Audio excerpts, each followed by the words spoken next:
have all gone quiet. I think we should be waiting for some...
I'm sure I was told it was...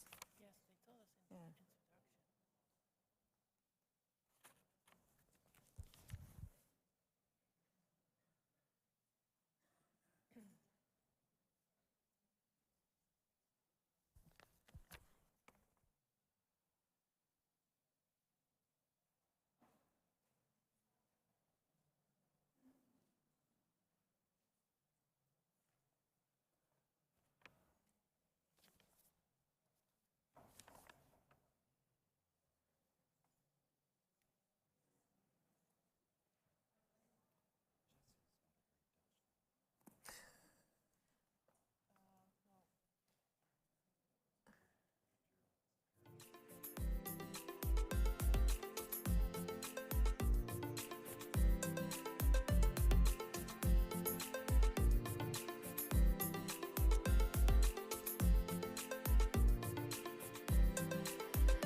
Well, great to see you all again. Welcome back after lunch and the earlier session. I'm Emma Howard-Boyd and I am chair of the Environment Agency, and I'm delighted to be moderating this next panel discussion around global action.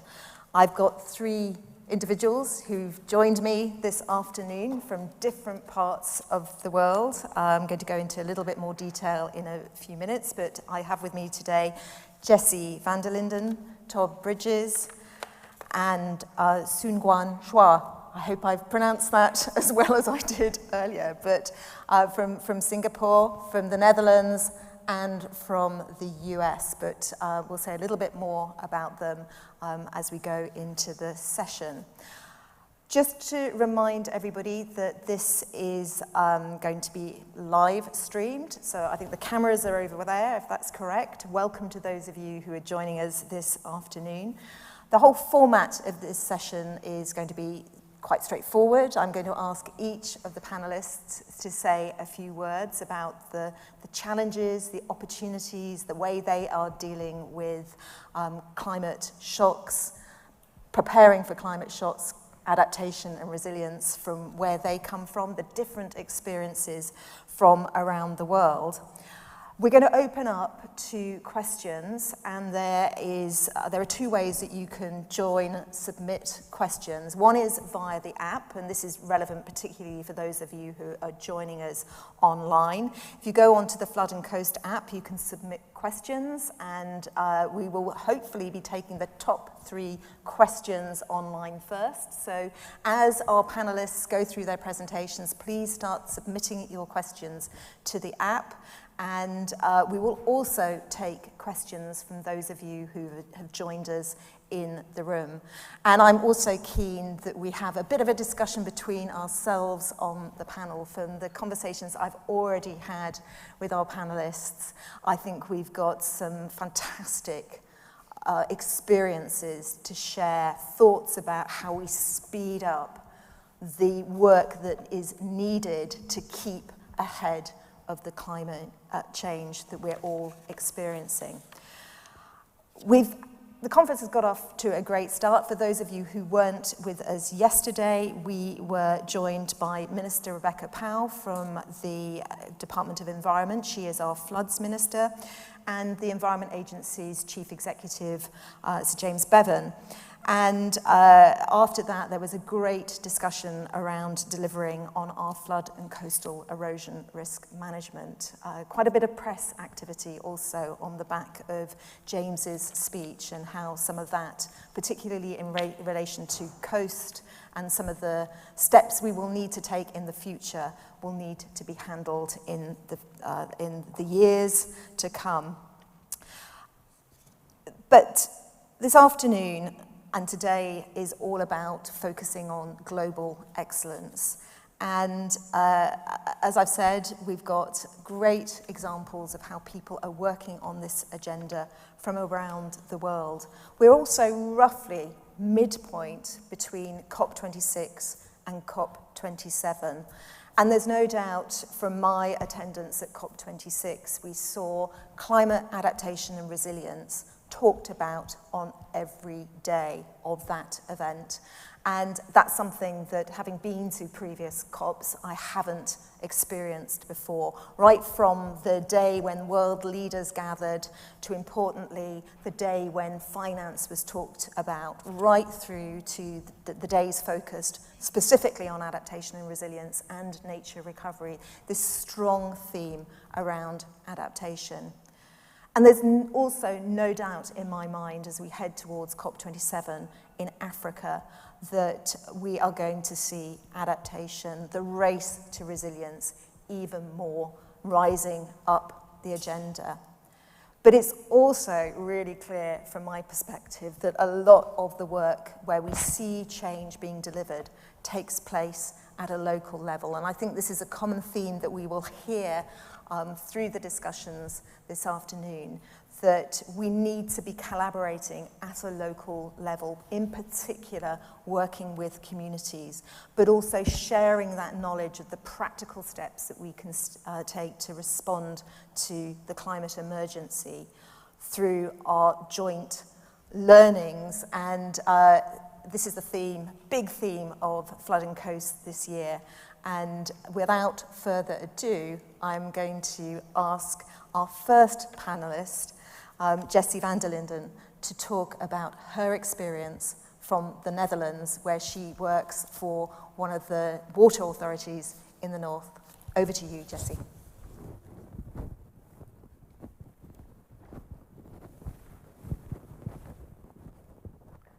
Thank you, Emma, for the introduction. Good afternoon, everybody. My name is Jessie van der Linden.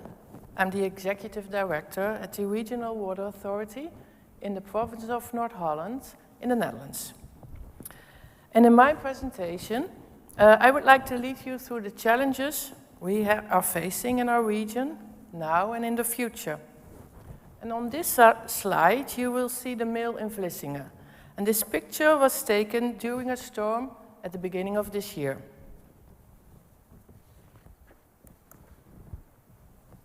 As you might know, the Netherlands is a delta located at the North Sea. Two major European rivers, the Rhine and the Maas, flow right through the Netherlands into the North Sea. We have the highest population density in Europe, and we are the lowest lying country in Europe. A quarter of our country is actually below sea level, which means that 60% of the Dutch population currently lives below sea level. And in the area that is below sea level, 70% of our GDP is earned. Our major ports and energy hubs are also located in this area.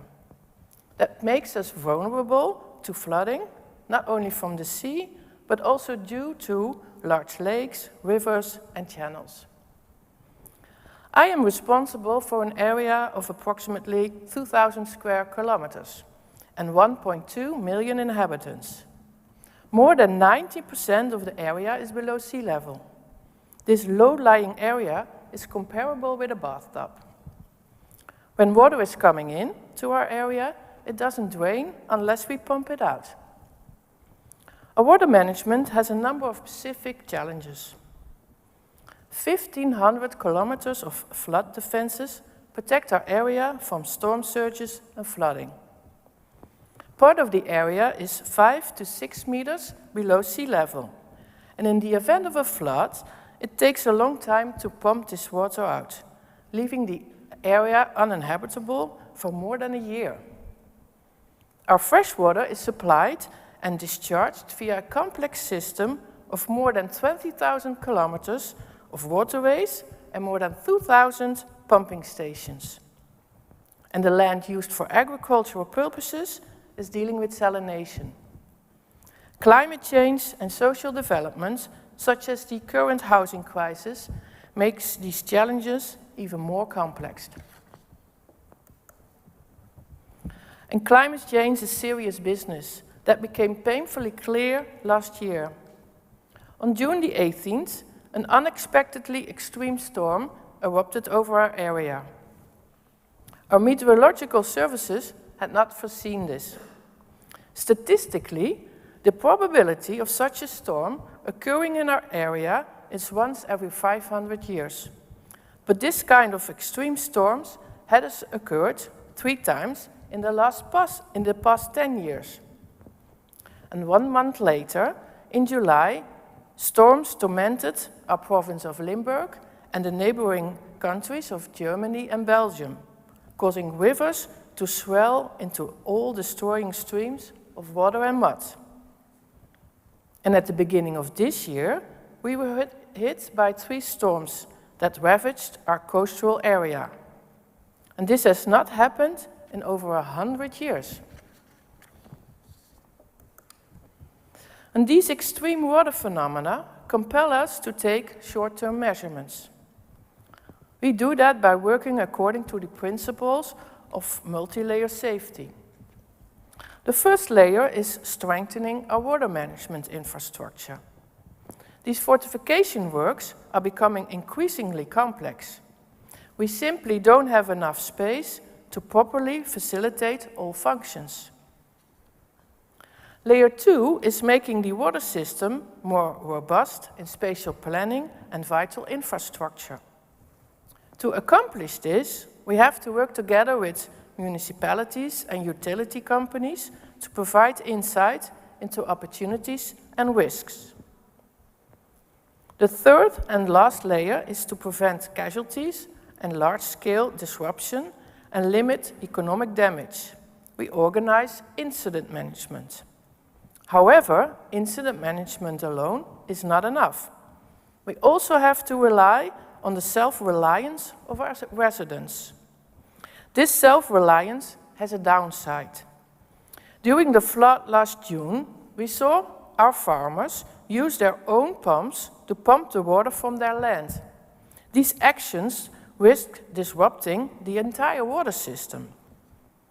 It is crucial for us, as Water Authority, to coordinate this collaboration in order to be able to make decisions in a more broader social context.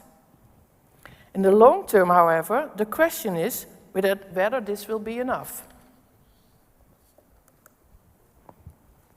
The IPCC estimates that climate change will accelerate and lead to more extreme situations. In the year 2100, the sea level on the Dutch coast will have risen by 2 meters. The mill that you saw on the first sheet will no longer be able to resist the waves at this point. And under these circumstances, the traditional water management motto of retention, storage and drainage will be no longer sufficient. We will have to deal with a more effective freshwater management, and a society will have to adapt to climate extremes. Large-scale migration flows is another consequence of climate change and will lead to increasing migration pressure in regions such as Europe. In the coming years, we will face major challenges in finding appropriate strategies for these issues. But how do we organize our area? And how does society anticipate climate change and refugee flows, and will it be adaptive enough? Or is relocation also an appropriate strategy within the Netherlands? Or will we have to leave our country? But where to? Doing nothing is not an option. And due to its location below sea level, the challenges for us are extra complicated. There is no physical space for strategic withdrawal. Giving up the current coastline will directly lead to large-scale flooding in the most populated and most economically active region. These areas have a very attractive business climate, which means that the population pressure is increasing and there are major housing challenges. It seems like a catch-22. And can we continue to strengthen our sea and river defenses forever? Can we adapt our crops to be salt and drought resistant to avoid salination damage?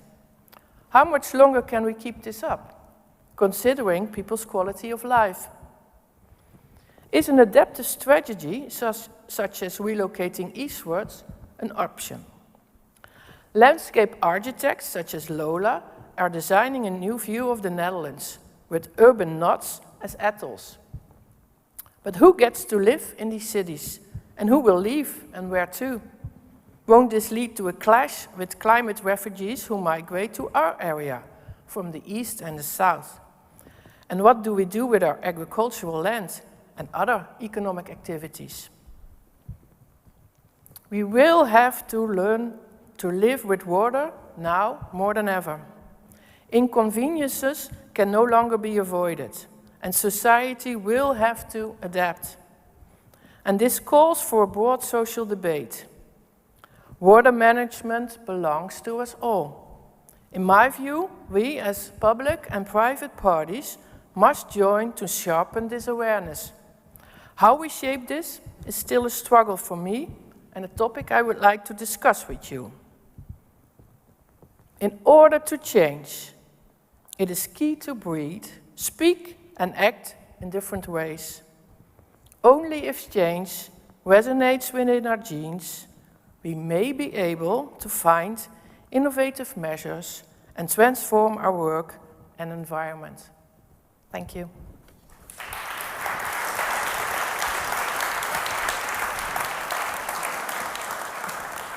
Jessie, that is absolutely fascinating how many of the points that you were raising resonate with what we're having to deal with here in England. And I know that when we come on to the discussion, I think we'll be really wanting to pick each other's brains and the audience's brains as to how we deal with these complex conversations that we need to have. And it feels like, and I know this from my visits to the Netherlands, that in certain places you're more advanced in those discussions. You've been through where you've had to move communities or vacate land, and we have a lot to learn as to how we have those conversations. Though, please remember to start putting questions into the app. I think we're really keen to hear from you and see if there are common themes coming from you into the audience. Next up is Todd from the US Army Corps, and Todd Bridges is going to talk to us about some of the nature-based solutions that you've been leading on, innovating in the States, and we're really keen to hear your view. Thank you very much.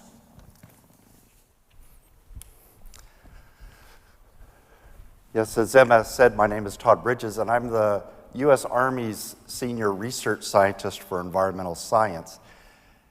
And addressing the challenges that confront humanity in the 21st century require us to pursue a new relationship with nature. Maybe I should say renew our relationship with nature. And I'd like to illustrate that quickly for you here.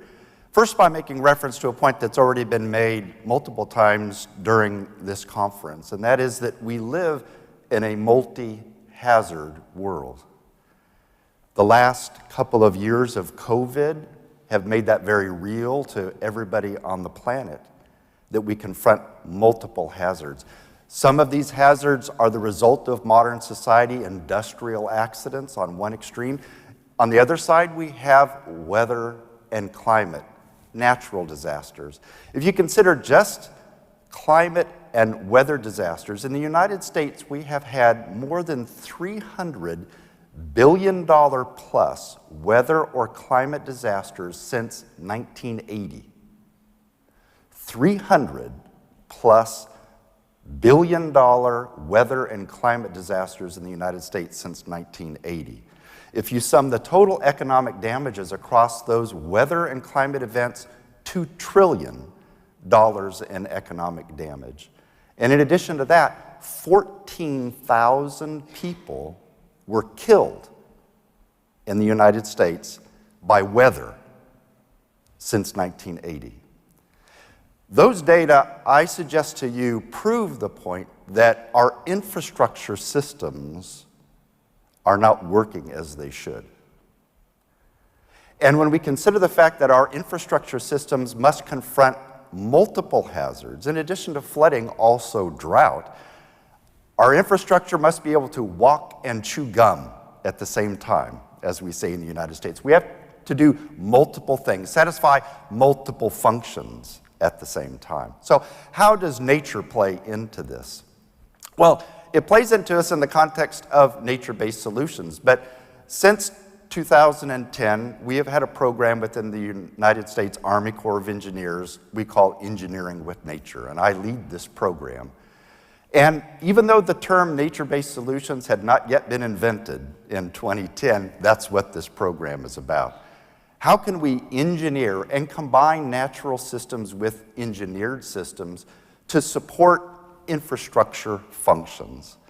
It includes research and development, but on the other end of the spectrum, full-scale implementation of these kinds of solutions. And I'll show you a couple of examples of those. But first, I have a personal preference for simple definitions. And I've had multiple conversations with people about the evolving language about this approach around the world, which I think is a positive sign. It's a vibrant area of work.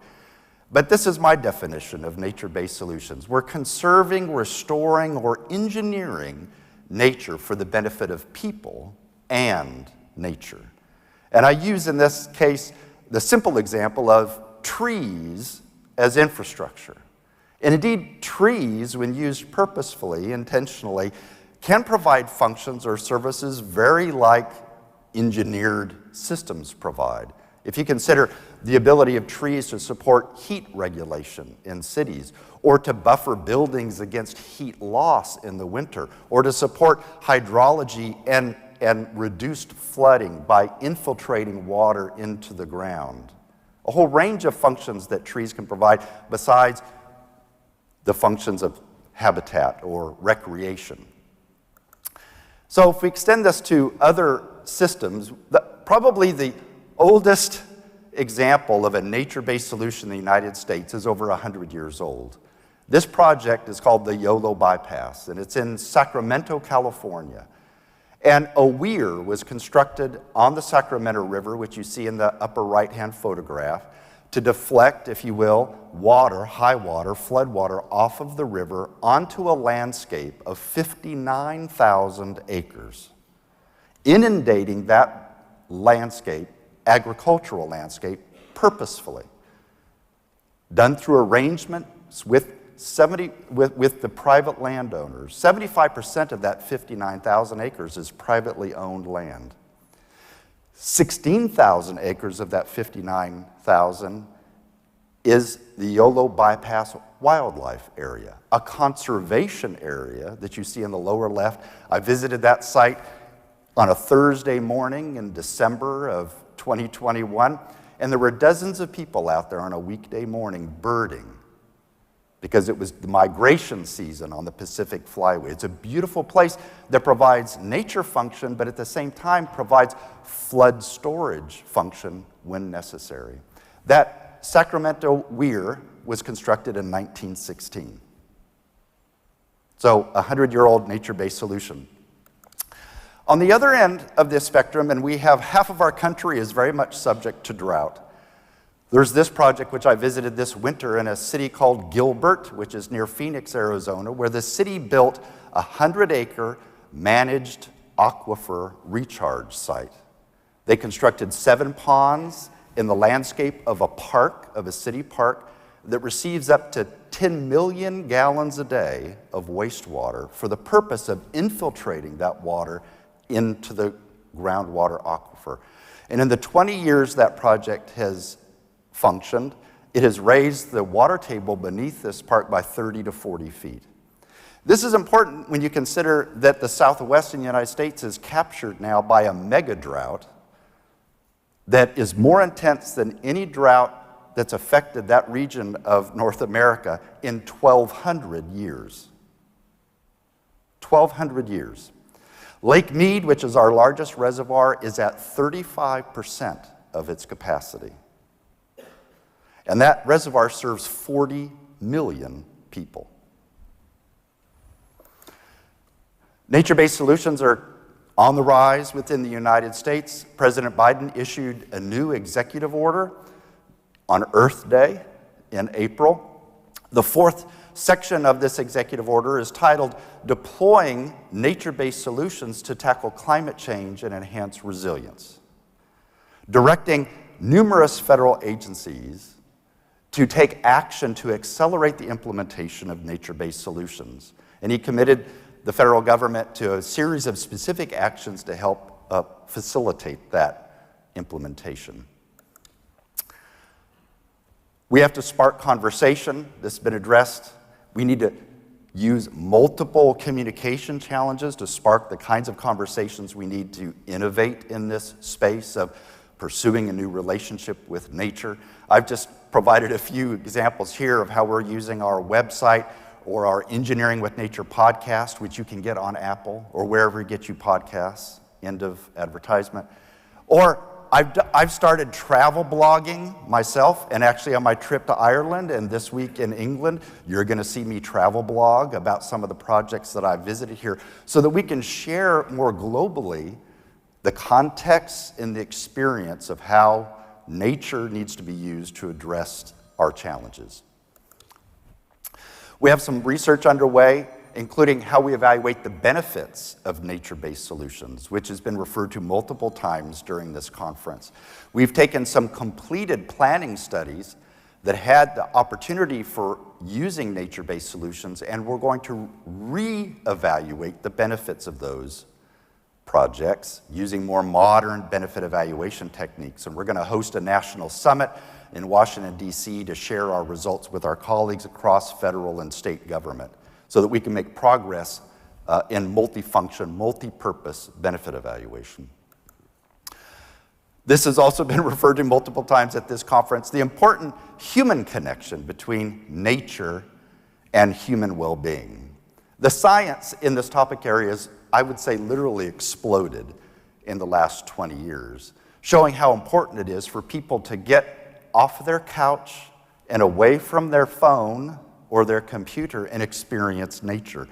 There are physical as well as mental health benefits from doing that that currently are not factored into our economic analysis of infrastructure project value, and they must be in the future, I think, for us to retain an important part of our humanity. We published this last September an international guideline on the use of natural and nature-based features for flood risk management. This was a very significant collaboration between the Rijkswaterstaat in the Netherlands and the Army Corps of Engineers and the Environment Agency here in England.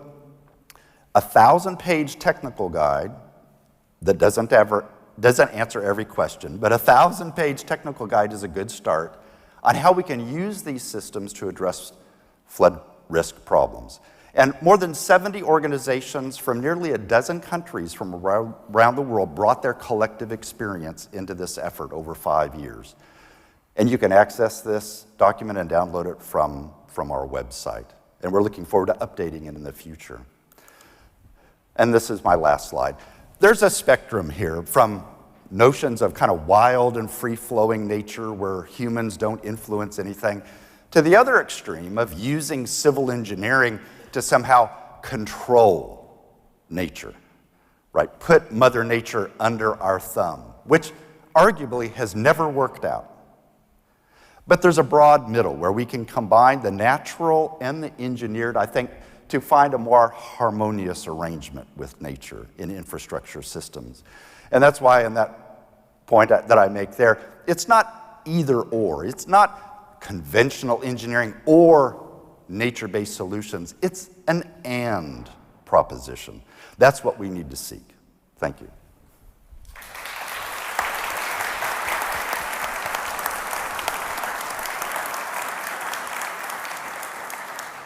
Thank you, Todd. I can see, again, so many common themes coming to the fore here. I'm really keen that we explore what your president is doing, because I know the orders that are being issued are multi-departmental as well, and perhaps we've got something to learn from that, keeping things, or making sure that we're engaging across different departments, different sectors. But using nature as infrastructure, we use the language of blue, green infrastructure, but I can see this strong collaboration coming through from our three countries, but also around the world. So leaves us to go to our final speaker, Soon Guan Chua, who's going to talk to us about the issues that he is facing and dealing with in Singapore in his role as Deputy Chief Executive at the National Water Agency in Singapore. Over to you. Thank you very much.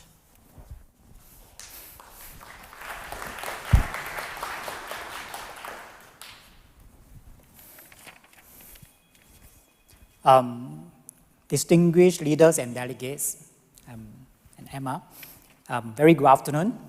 My name is Soon Guan. I'm the Deputy Chief Executive of PUB, the National Water Agency of Singapore.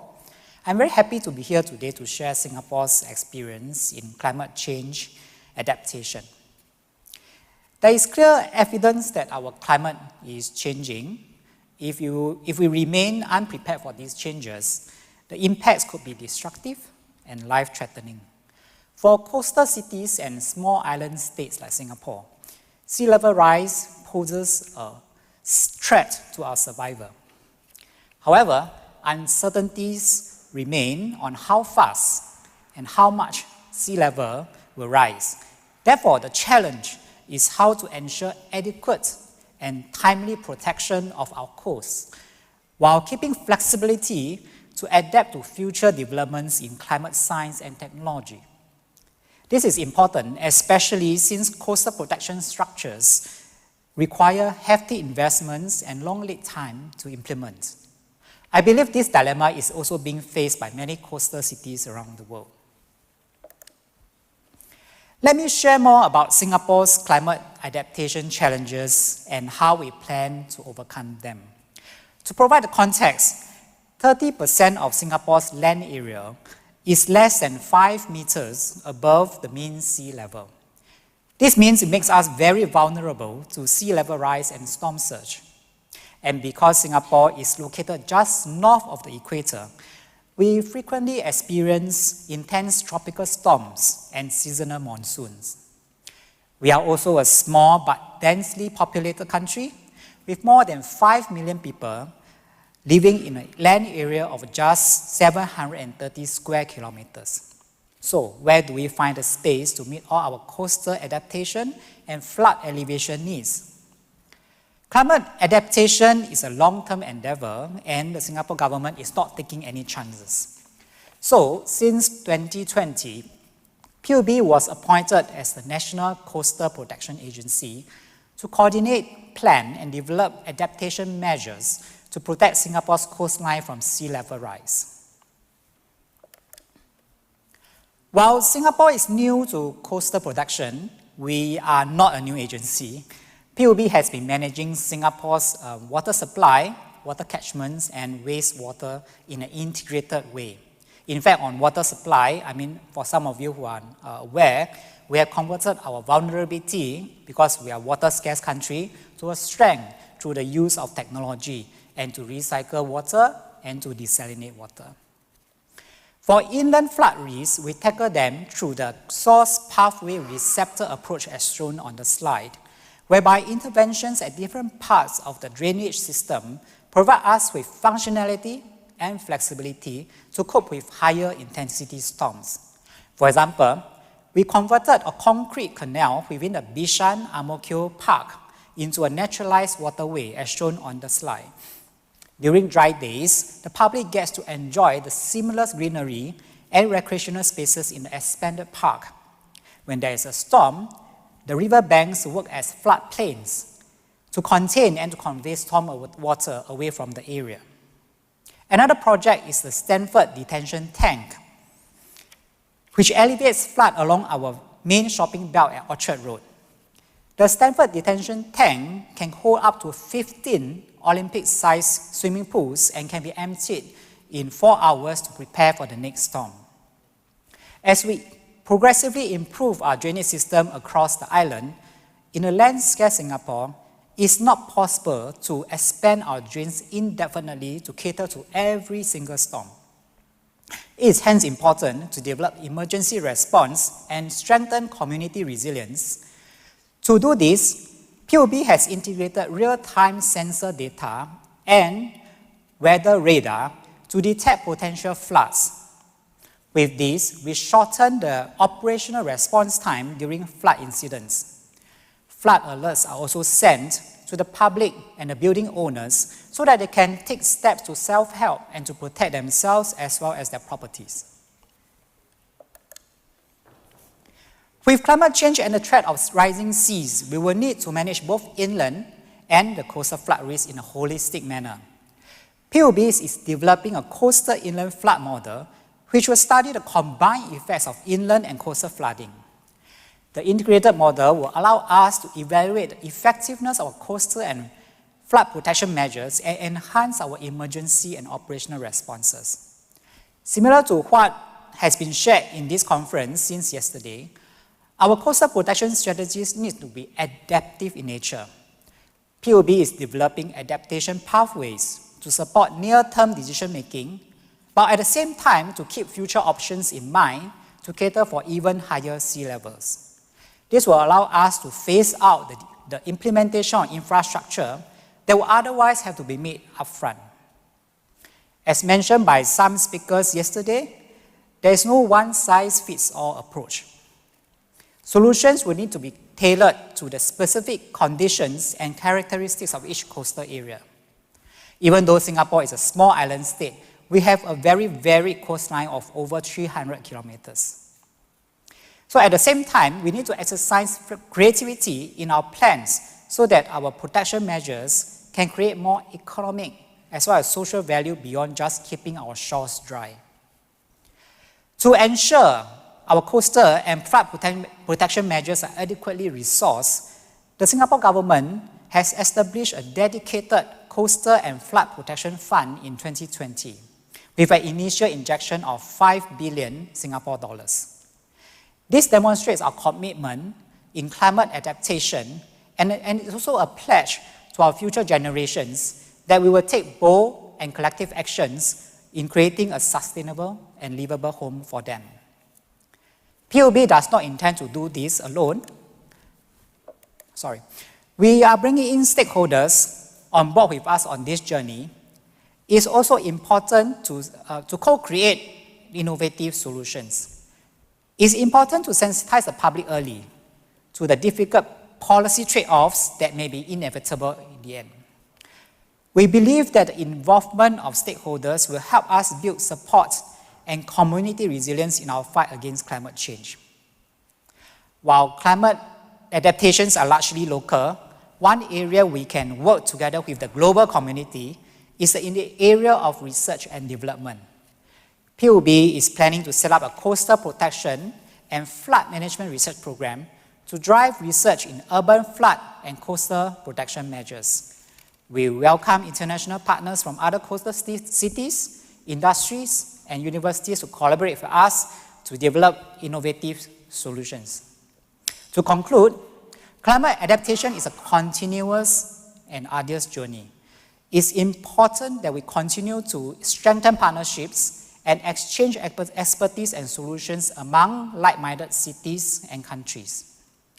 Platforms such as the Flood and Coast Conference and the recently concluded Singapore International Water Week will allow us to share best practices and keep abreast with the latest climate change developments and engineering solutions. Thank you.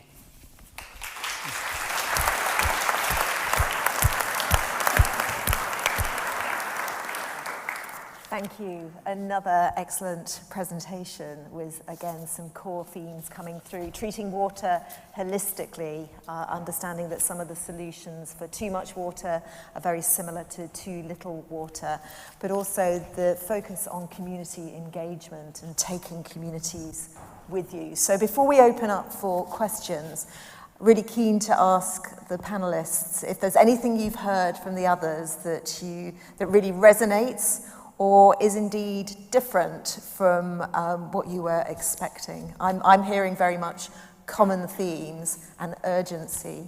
But Todd, perhaps if we start with you.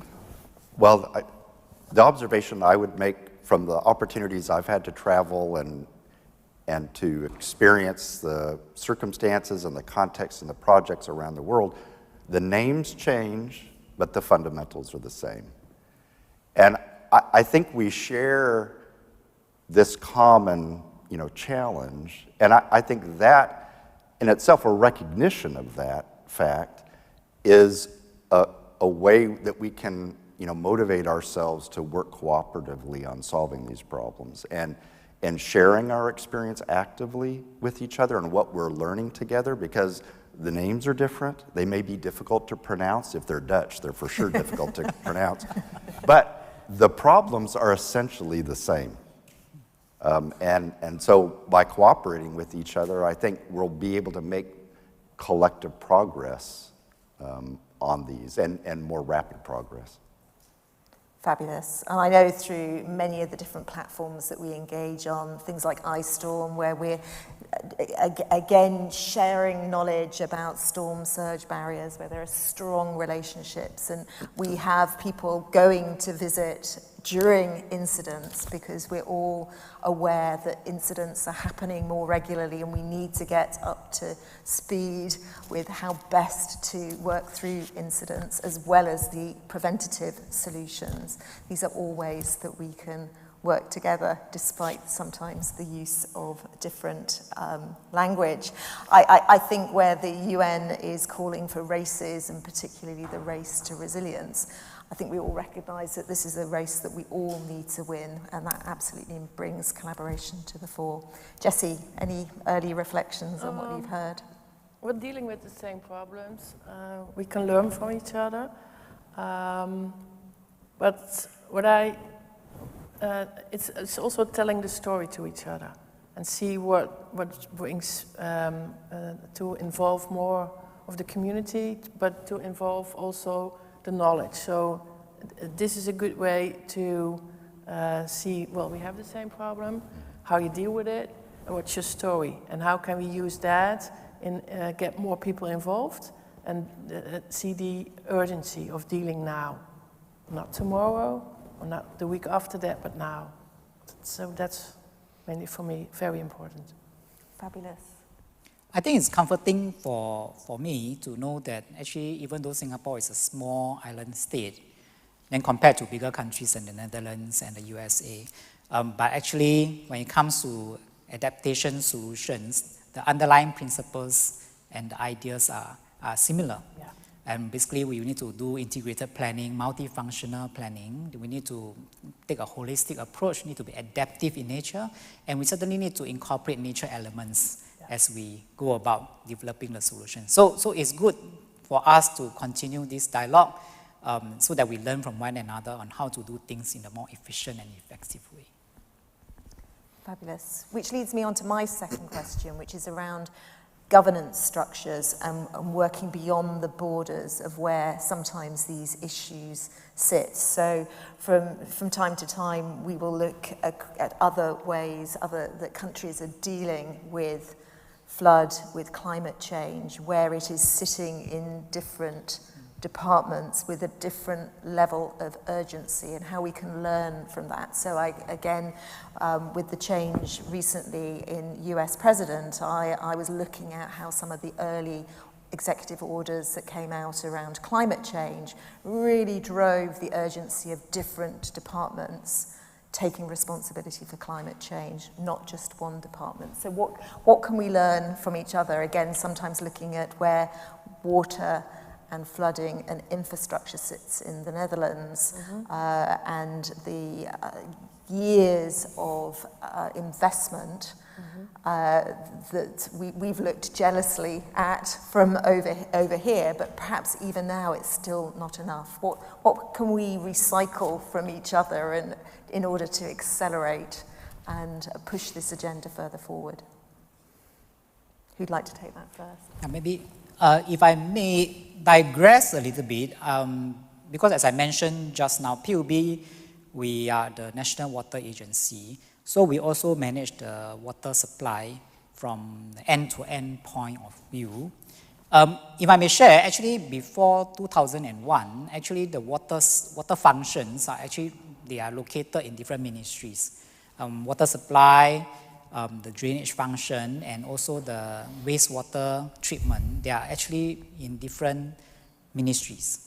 But because at that time there's an urgency for us to close the water loop, we want to recycle our wastewater to make us more resilient in terms of water supply, the functions are put under the same agency, that's PUB, and reporting to the same minister. So since then, actually, it really helped us in terms of pushing ahead with water recycling and also to ensure we have a resilient water supply.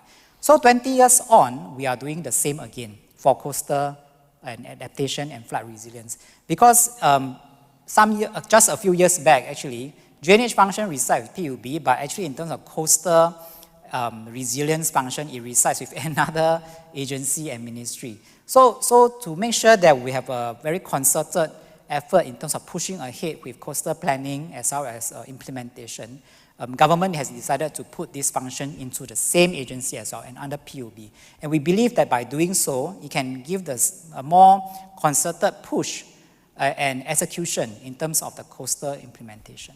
So a strong move to integration, yes, making a bigger force for delivering change. How about you?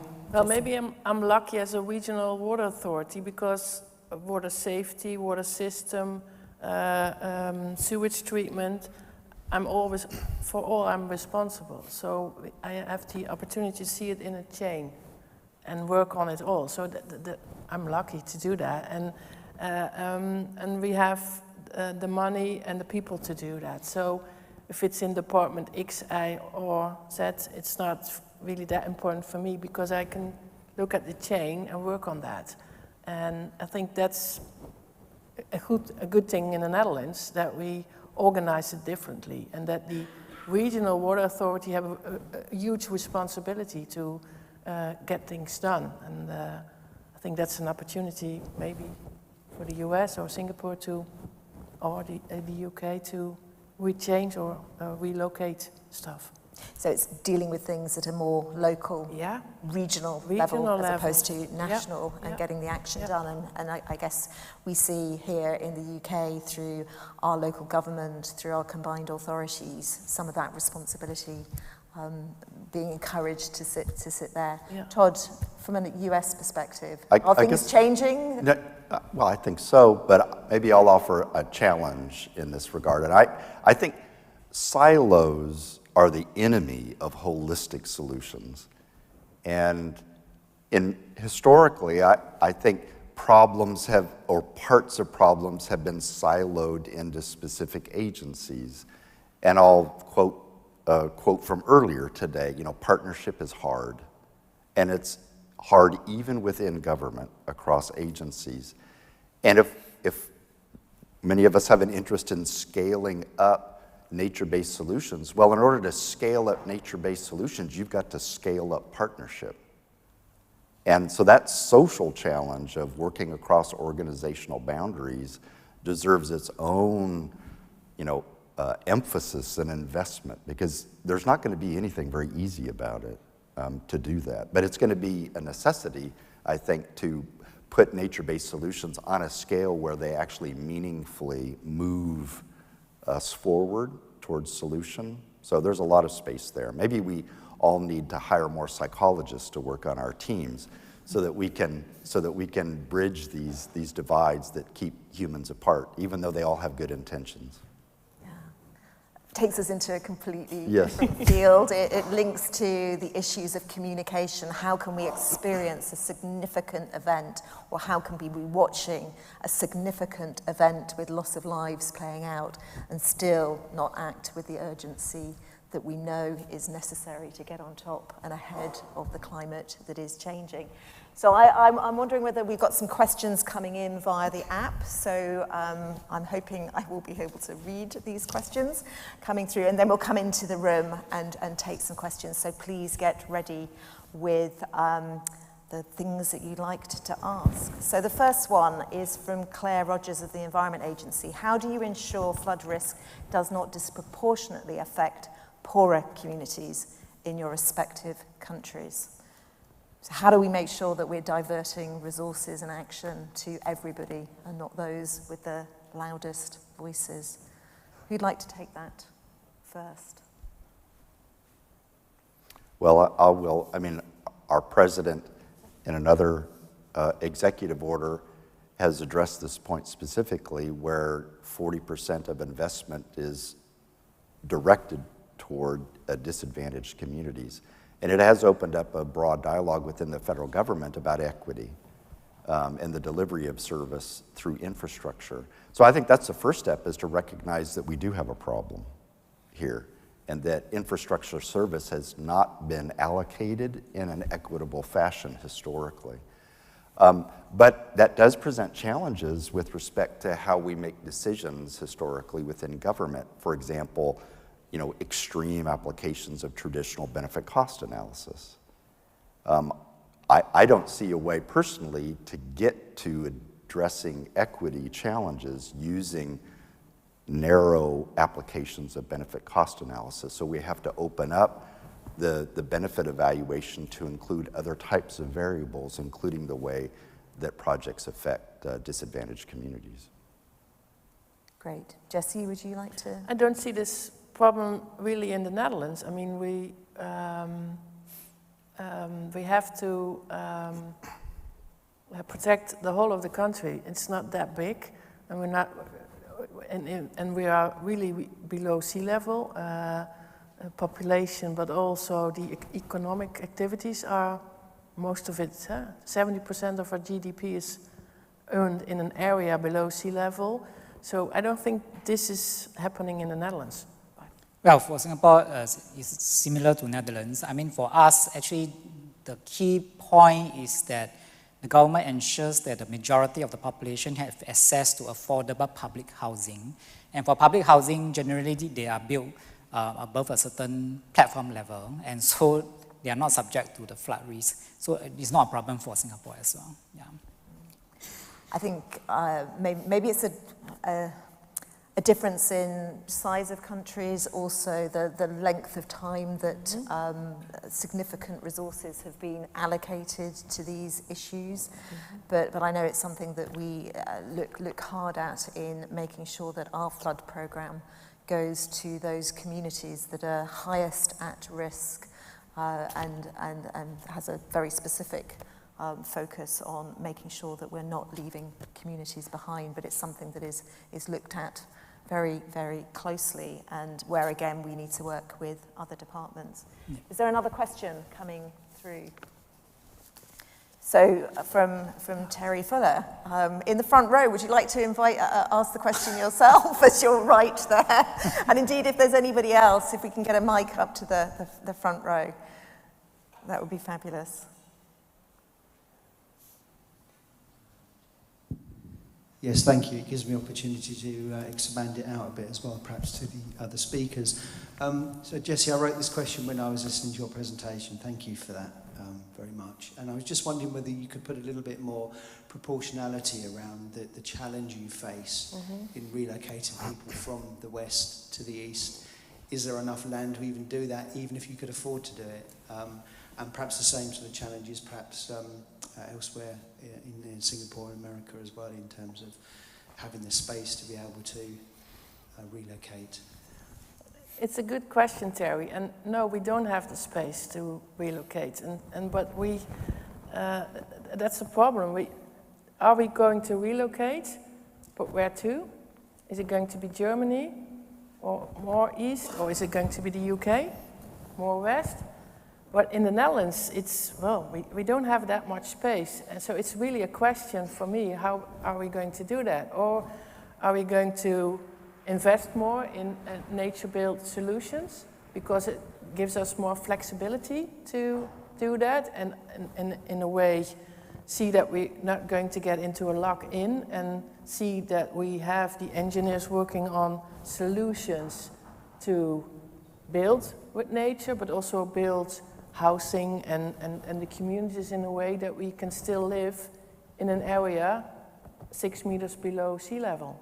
Because, well, simply, we have a high density population and we don't have the space. So it's really a challenge in the Netherlands. What are we going to do? And I asked a lot of questions and I don't have the answers, but I don't think it's an option for us. It's, what is it, 70 million people to go to Germany? I don't think we're welcome. I hope so, but it's really a question. And a serious one. It's what we call a wicked problem. Oh, yeah. But when you've been through this issue before, where you have relocated people, obviously not at the scale that we're talking about, is potentially down the line.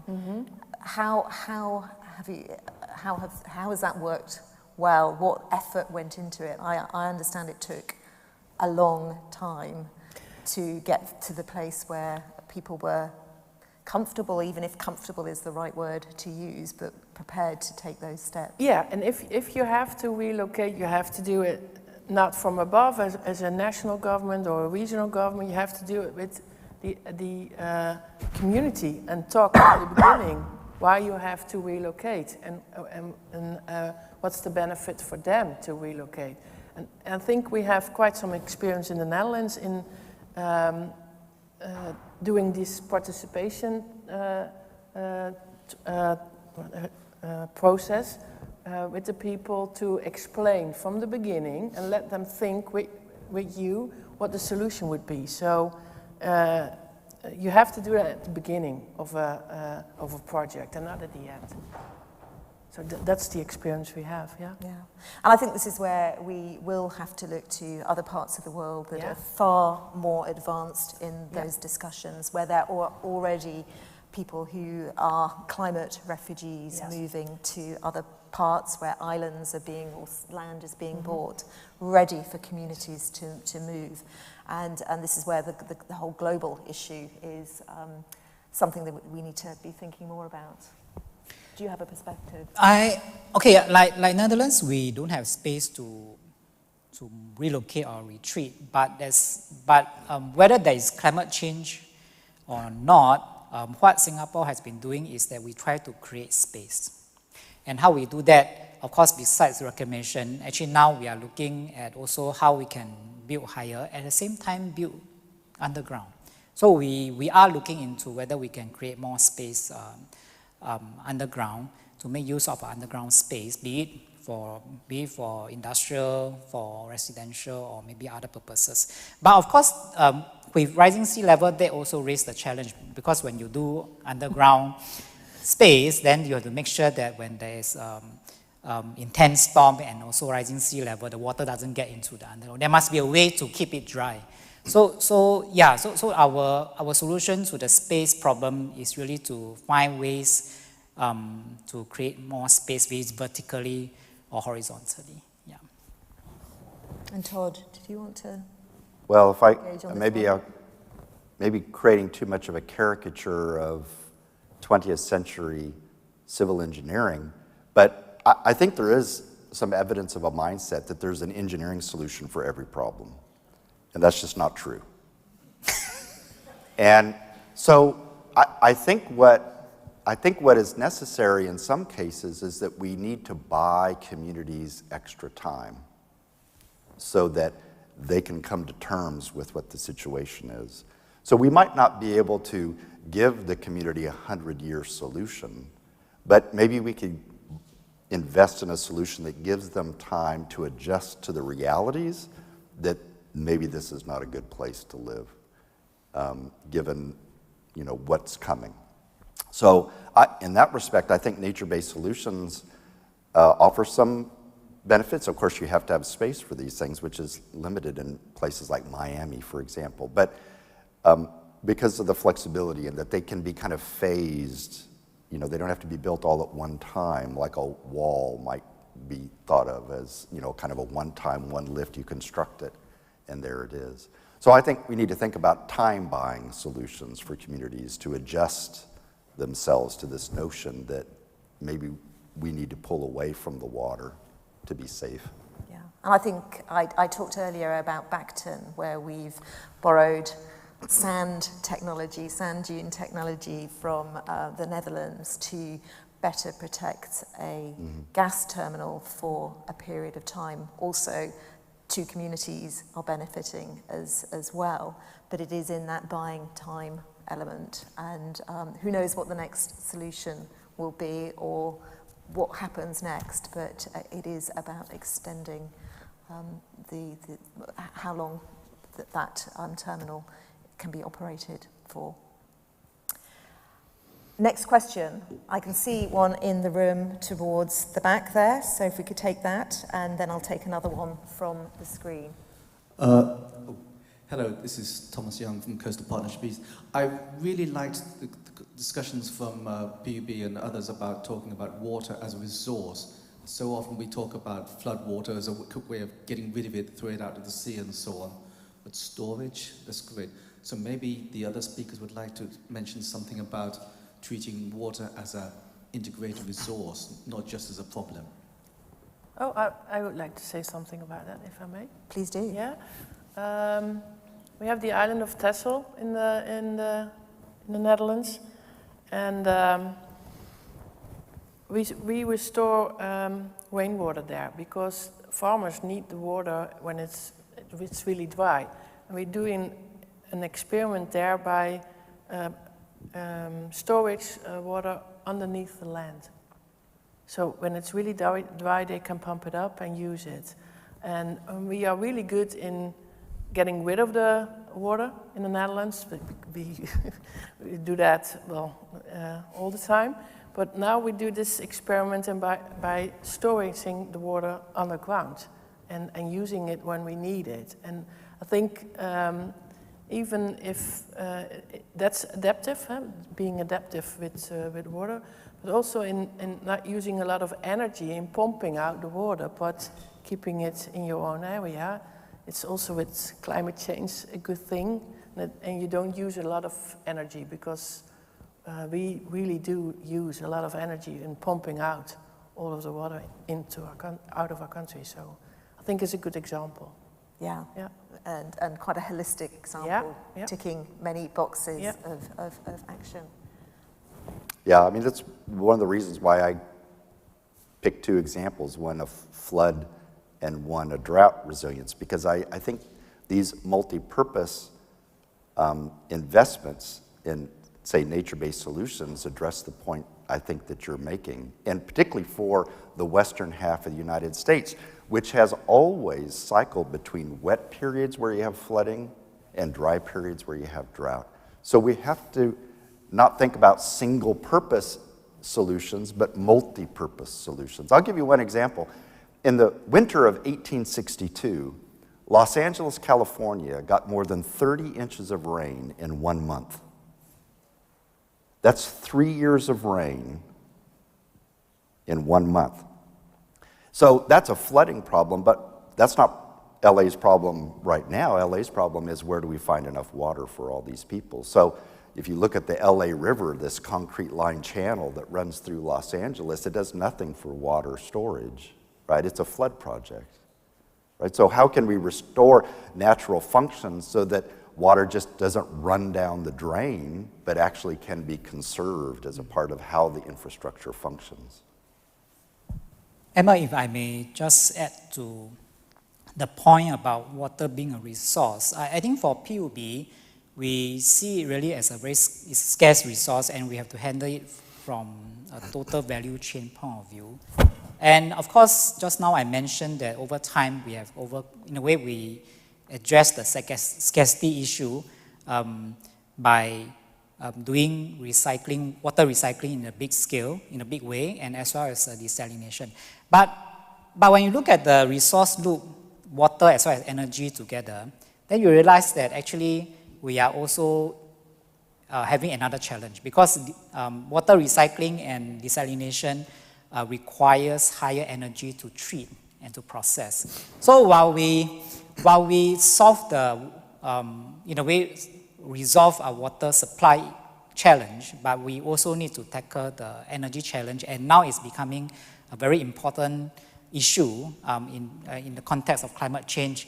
So when we look at it from the resource point of view, I think we are now looking at ways to reduce the energy, that means the carbon, in our water cycle. And how we do that is we go into science and technology, we do research and development to see how we can halve the energy that we use in recycling water and desalination.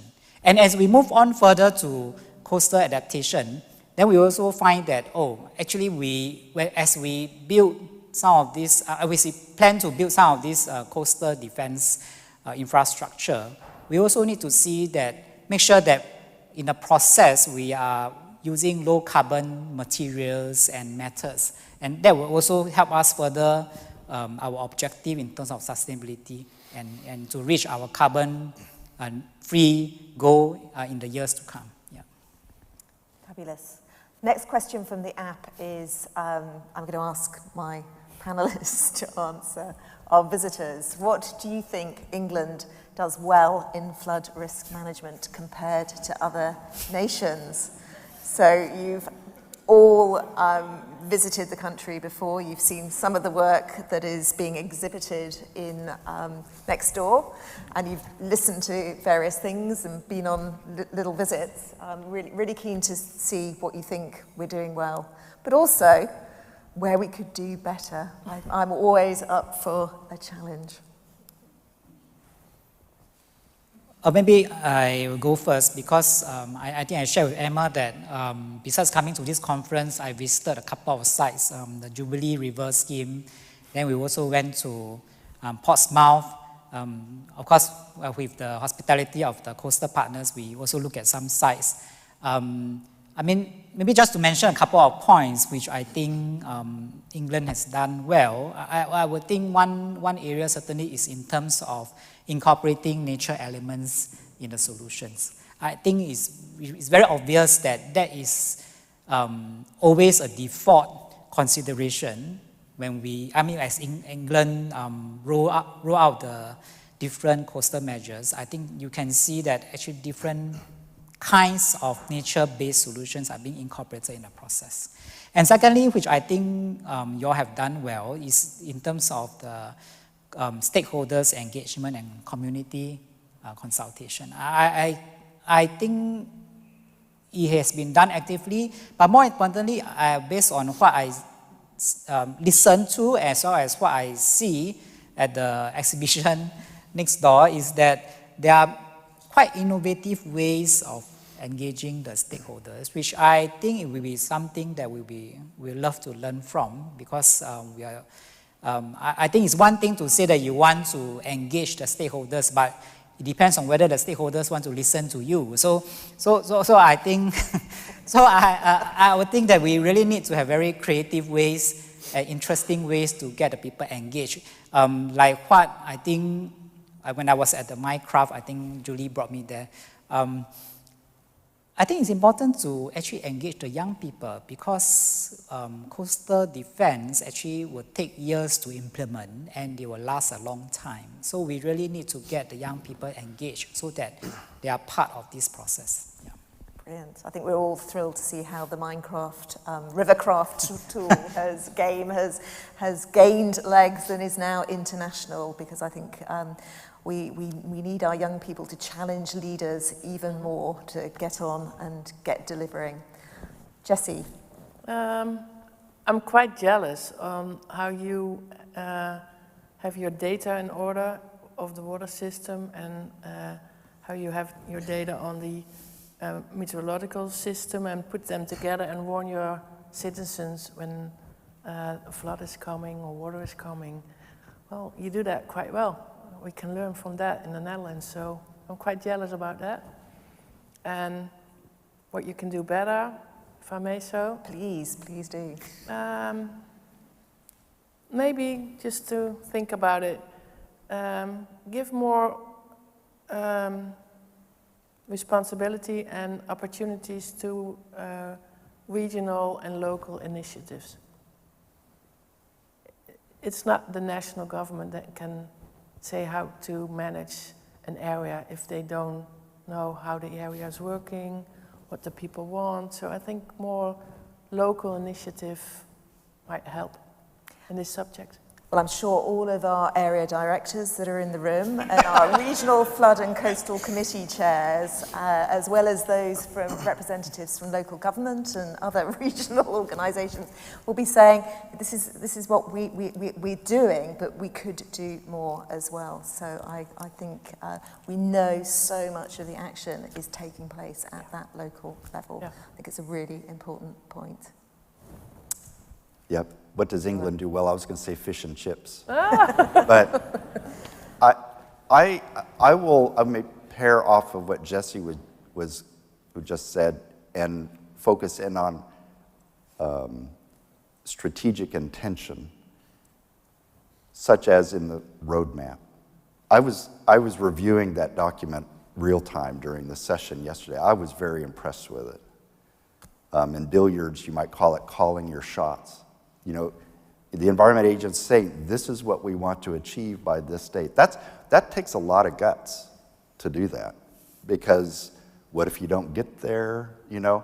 And I was talking with Julie Foley about this over dinner last night. This is something I want to bring to our organization, the Army Corps of Engineers, and say, look, you know, they're calling their shots. We need to do this. We're trying to go in a specific direction.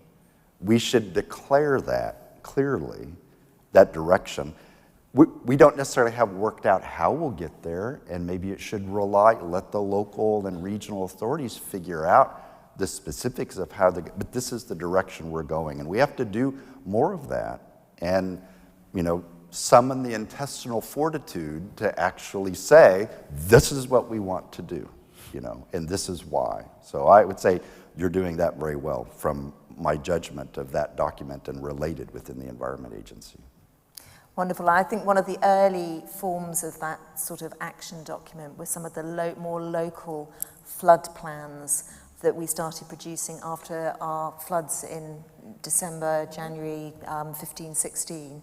And we needed to set out at a local level, at a catchment level, who was responsible for different actions, because that is often where the noise was, and we needed to make it very clear what was our responsibility, what was other people's responsibility, but also put timelines and make it dynamic as well. So if there was drift in the timeline, that we were very clear that things were shifting either earlier or indeed later.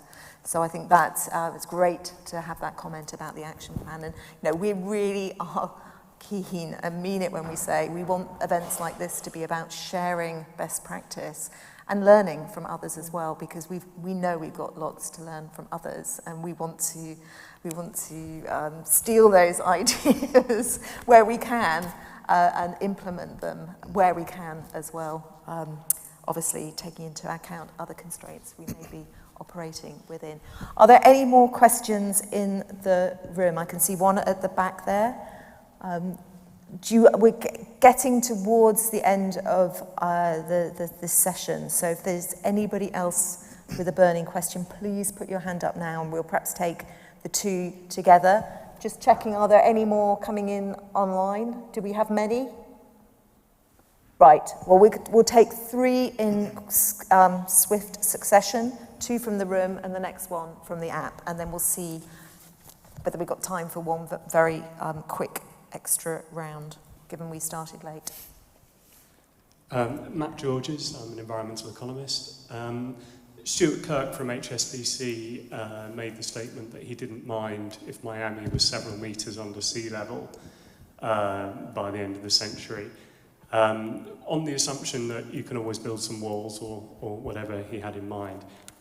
On the further assumption that the panel doesn't agree with that statement, what would you say to Stuart, head of Global Responsible Investment, to change his mind?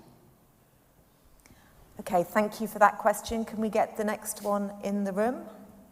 And could you put up the next question on the screen, please? Roger Lewis, Environment Agency.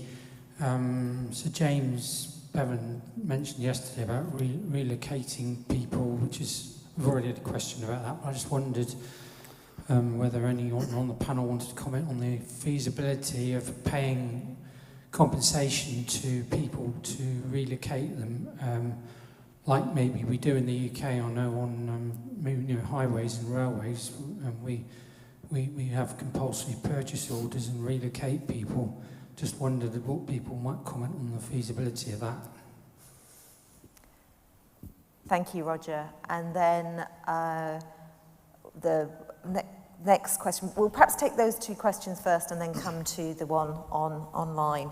So we had Matt's question around HSBC and what we would say to that particular individual who has been suspended from HSBC, about his comments on Miami, and also I think he made comments about the Netherlands too, and then Roger's comments about compensation, a question about compensating for relocation. Yeah, the Miami, I don't know the context for the comment, but Miami is an interesting case because the Corps of Engineers relatively recently made a recommendation based on a study that was completed by the Corps of Engineers to Miami-Dade County for a flood wall. And the county said no. And one of the reasons they said no is that it didn't, from their point of view, take into consideration sufficiently nature-based solutions. And one point I would make, for these kinds of solutions to be feasible, they must be palatable to the local community. In our arrangements in the United States, that project would be built on a cost share arrangement. A certain percentage would be taken by the national government, a certain percentage would be taken by the local community. And so that makes it really kind of a negotiated solution. So I've started using this term. We need to think about how we can make these solutions palatable to the local communities. Otherwise, nothing will be built. It'll just be kind of a loggerhead sort of situation. Now, maybe this individual has some idea about where the money would come from to just plop down a giant wall. But at present, the city of Miami is not satisfied with a wall-only solution to their problem. And there are many other communities around the United States that are in the same circumstance. They're not satisfied with the conventional, traditional, hard engineering solution. So how to integrate solutions so that people retain something of the, if you will, standard of living, or why they live in this place is not so they can live behind a 20-foot tall concrete wall, right? They could live in Nebraska, to live behind a 20-foot tall concrete wall, next to a prison perhaps or something. But, so that's my comment on that. I should probably shut up now. Would anybody else like to comment on the HSBC comment? I don't understand the context, but my general comment is that I think when it comes to solutioning, be it water supply or coastal adaptation, I think it's important to have a common vision of where we want to be. That means everyone must understand really what is the problem statement that we're trying to solve here. And if there's a common understanding of the problem statement, then I would think the scenario that was painted shouldn't arise. Yeah. Only thing I would like to say, I don't know the case, but quality of life is important if you make a decision like that. And I think if you do it together with the citizen or the inhabitants and see is nature building solution more your way of what you want or not, I think the problem is solved easier. Thank you. I think the context of this comment, which was made at a conference hosted by the Financial Times for a senior individual from HSBC leading responsible investment, was essentially, and I haven't read the entire speech, I've only read the press commentary, was saying that climate change that's happening in many, many years to come doesn't matter for investment decisions today, particularly if your average loan is for 6 years. The individual has been suspended, it's created a big discussion. I think for me, the only thing I have to say is it shows how far we've got in other sectors to really make sure that people understand the threat of climate change that we are currently living with. On the second question around compensation, and so this is where for individuals in the UK where other bits of infrastructure are being built, they may be paid to move elsewhere. I think we have, and I'm looking to colleagues from the Environment Agency, there are very small specific examples of where people may be paid a little bit of compensation in relation to some movement around flooding. I'm getting no, not at all. So this is something that is on the agenda, as if we're asking people to move, should they be paid for that? Is that something that your countries have been experienced? Again, where you've had to deal with this, Jessie, in the Netherlands already. Yes, we did the Make Way for the Rivers, and I think we compensate the farmers and the people who live there. And that also had to do with the flooding from the rivers, so yes, we did. I think for us, maybe because in terms of from the land use planning point of view, I think since many years back, actually we have already set aside what we call drainage reserve, whereby actually we do allow infrastructure or properties to be built on it if, let's say, we don't need the reserve in the near term. But when it comes to a point whereby we need to expand the drains or to deepen the drains and we get into the drainage reserve, then actually we can actually vest the land back to government and build those drains. Of course, we also have the powers under the legislation to acquire properties, but we try not to go down that road because it will actually, it's not about the compensation per se, but it actually disrupt people's lives by acquiring properties and so on. So that's our approach. Yeah, I mean, there are so-called kind of buyout programs that have been used in the United States. Maybe there needs to be more innovation in that space. In the future, what I've heard is, in particular, as you might expect, homeowners or communities, they want to be made whole, we would say.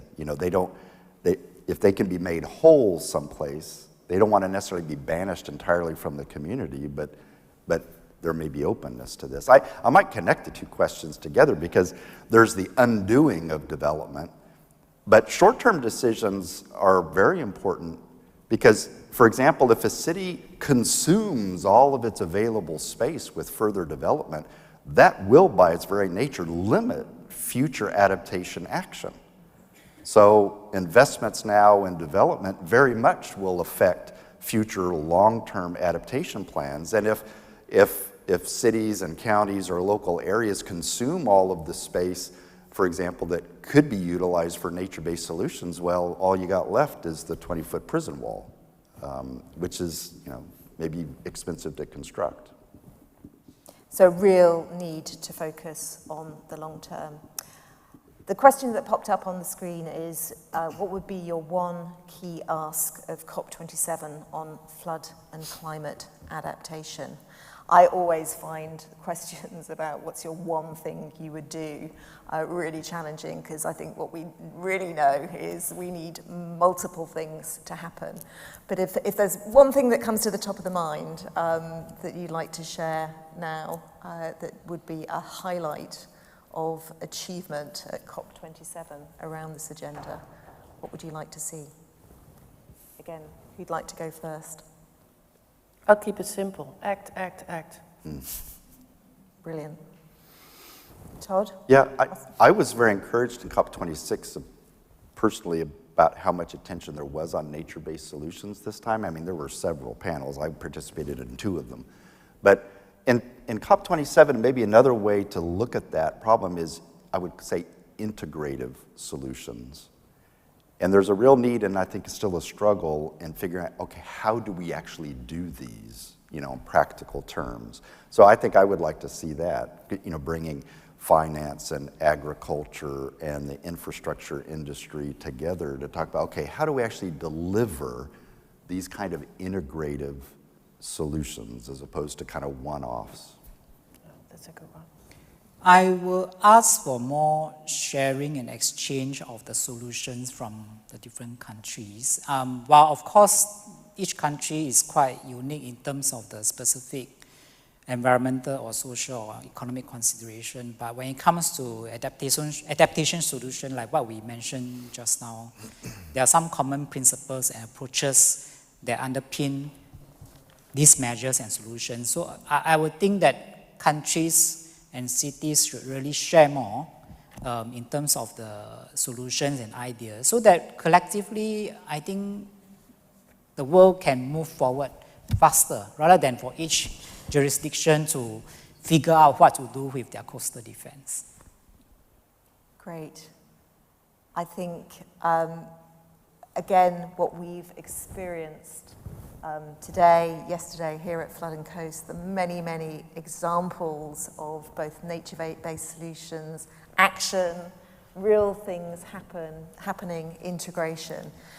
That's got to be a theme, not just for this conference, for the COP, but the rest of this decade. How do we move together to deliver on what we know needs to be delivered and continue to innovate ahead of the climate change that we know we're experiencing.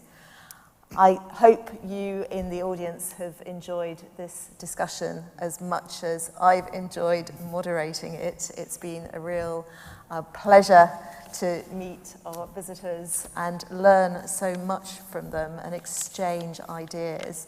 So perhaps you could join with me in thanking them before I hand over to our final speaker of this session. So, thank you.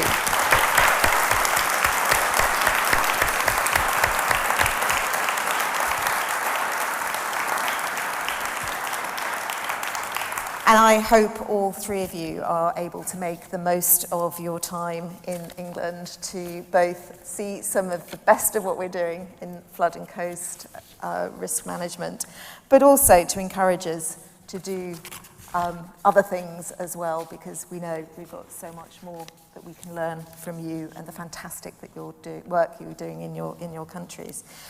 So I'd now like to hand over to Nicholas Howden, who is the CIWEM president, to make some closing remarks and reflections on this session. Nicholas, over to you. Thank you very much. Thank you, Emma. And hello again, delegates. I'd like to start by saying thank you to all of our panelists from today. It's been a really interesting day of discussions. I think I've learned quite a lot. It'll take me a while to distill it all. But I've got just a few thoughts and reflections to share with you, and then some important information about the drinks reception and dinner later on.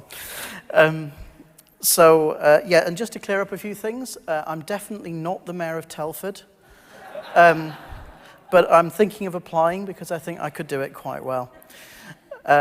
So in my day job, when I'm not working to promote CIWEM, I'm a professor of water and environmental engineering at the University of Bristol. And I'm also one of the faculty education directors for the university, and I'm responsible for about 37 of our different degree programs across the institution. So I have a vested interest in education, I have a vested interest in engineering, in the environment, and so I'd like to draw a few of those threads together in the closing remarks.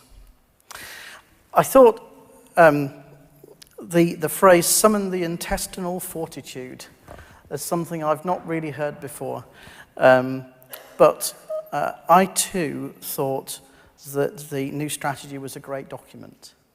I think the ambition is good, and we need to have that level of ambition in order to focus all of the energies and the talents that are available to us. And in some respects, maybe it doesn't matter if we don't quite achieve everything that we wanted to achieve. The most important thing is that we set out what it is, where we want to be, and roughly when we want to be there. Because it's a great motivator, and it helps us to set in motion all of the things that we need in order to get there.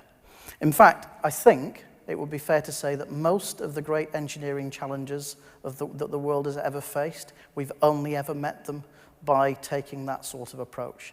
A moonshot, if you will. I think one of the things that comes across to me as I'm an engineering hydrologist really by background and applied mathematician, and the thing that increasingly I face in the research landscape is this idea that there is actually no one best solution to this problem. There are multiple solutions, they have different benefits, different problems associated with them, and it's actually really, really hard to try and come up with those multiple criteria that you're trying to meet in order to meet as many of your objectives as possible. And possibly this is where the engineering of the past has tended to fall a little bit short.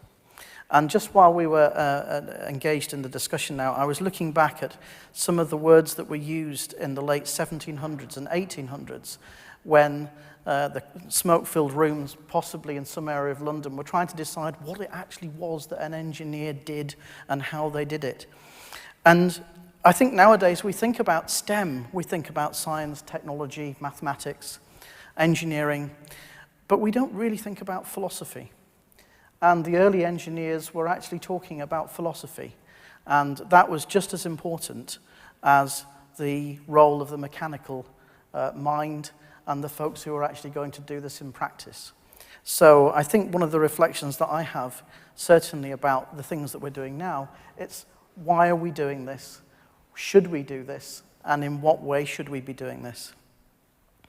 This was brought home to me by, I taught a session for a group of students about 3 or 4 years ago, and in a water and environmental management MSc program, and the morning sessions I'd spent telling them about how humankind had altered the biogeochemical cycles of the planet. So we were thinking about the nitrogen cycle, the phosphorus cycle, the water cycle, and very much based on a piece of work that was titled Planetary Boundaries, and it was done by a group in Stockholm and published in the journal Nature, when they evaluated the planetary resources that are available to us, and they tried to figure out where we were in terms of our consumption of them. And so I got the students to go and look at how we'd altered our food systems through the use of fertilizer, our water systems, how we'd altered the carbon system, and so on and so forth. And so we spent a very productive few hours talking about that. And then after lunch, I brought them NASA's plans for terraforming Mars. And I said, right, so the afternoon session is all about how would you go about terraforming a planet? Now, having run this course for a few years, I thought they were then going to ask me the usual questions about, oh, well, how on earth do we do this? How is this relevant? And we'd go through about half an hour of discussion, and I'd say, well, yeah, look, we spent the morning talking about what we've been doing on Earth. We can actually alter the biogeochemical cycles of a planet, ourselves, over a period of time, so how would you do this? And I expected them to then go away and regurgitate all the stuff that we talked about in the morning. But at that point, I usually left the room and then asked them to come to me with their solutions in a couple of hours' time. I was completely staggered that this group of students didn't come back to me with a solution, as I'd expected. They came back and told me all the reasons why we should not do this thing. And they were the first group that I'd encountered who ever did that. And it really made me stop and think. One of the wonderful things about working in a university is you're allowed to do this sort of stuff because there wasn't a client waiting for their proposed solution. But they articulated really, really well why they thought this was not something that we ought to be doing. It was not ethical, and we should definitely not be interfering in this way. And having received all of that information, I then asked them how it made them feel about the things that we'd learnt about in the morning. And they said that it had made them seriously reconsider all of the things that we've been doing to the planet and the ways in which they could try and help change it. So although I didn't realize the learning outcomes that I'd intended to, I think I managed to realize a few different ones. One of the reasons I thought I would tell you that was because a lot of the mistakes maybe that we made in the past that Todd you were referring to, and I think you've talked a lot about in your materials, is that quite often we tended to go for the hard engineering, and we've tended to forget about the fact that we are dealing with an integrated system. So reflecting on some of the remarks from today, I can remember 20 odd years ago when I was an undergraduate, we were being told how multidisciplinary working was going to be the future. Partnerships were going to be really important. But we were still taught almost a siloed curriculum in an engineering faculty where we didn't see anybody else. And we really learned how to design piles of soil. We learned to design pieces of concrete. And if you were really fortunate and a bit wacky, you got to go and do coastal engineering. And of course, I opted for the coastal engineering and hydrology because to me that seemed a lot more exciting. But I think a lot of things have changed since then. We used to talk about talking to stakeholders. And more, and particularly the last 2 days, I've heard more people talking about listening. And I think that's incredibly valuable. Because the more that we listen to the people that we're trying to do things for, the better we'll be able to do that. The better we'll be able to meet their needs. And if we still can't, the better we'll be able to understand what we need to do to convince them. And I think that's definitely part of our role. And certainly as one who's an educator, that's a crucial part of all our roles, I feel.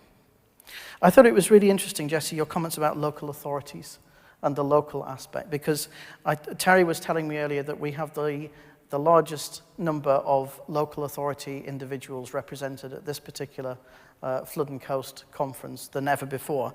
And I think, particularly from our perspective, we should be paying tribute to all of the really valuable work that they do and the legions of volunteers on the ground who now play a more active role than ever before.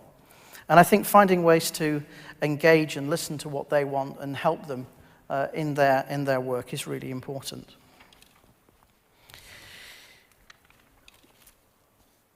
So, with all those thoughts in mind, I'm acutely aware that we're experiencing a major skills gap.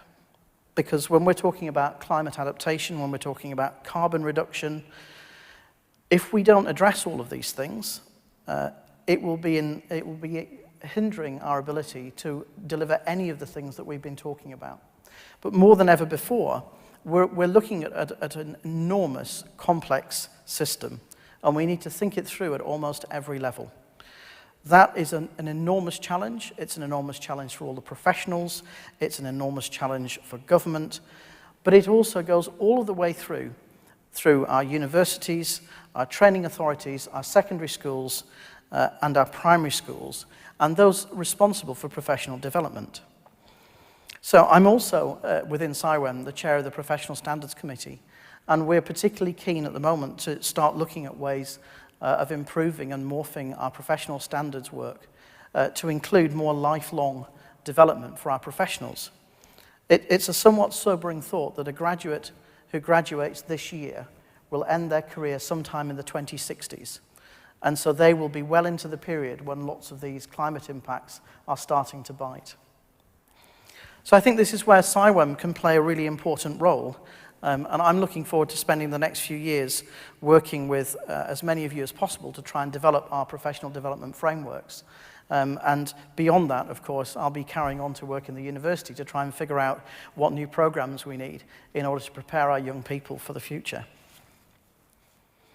So moving to tomorrow, CIWEM's junior president, Matthew, will be opening the action-packed agenda, and that'll be featuring a panel discussion on how we can build teams that will be fit for the future. And he'll be having a conversation with Alicia Moore from Anglian Water, who secured her dream job via the apprenticeship route. So we're honoured that tomorrow's closing speech for Flood and Coast 2022 will be given by Baroness Barron, the Minister for the School System, and she'll be joining Terry Fuller in announcing the winners and runner-up of the UK Junior Water Prize, which is an award run jointly by CIWEM and the Environment Agency. And I'm delighted to say that despite it being in GCSE week, one of them will be here in person tomorrow, along with their project, so that's great news. So there's a lot to look forward to tomorrow from about 10 o'clock onwards. On a practical note, I've been asked to let you know that the conference will finish at 1:15, but the exhibition is open until 2:30. So please do make the most of the final lunch hour to catch any exhibitors that you've not managed to speak to. And as for this evening, I hope many of us will be looking forward to attending the Flood and Coast Excellence Awards dinner, which will be held in the Ironbridge Suite, which is just at the front of the building. So there's a drinks reception for dinner attendees that will begin at 6 p.m.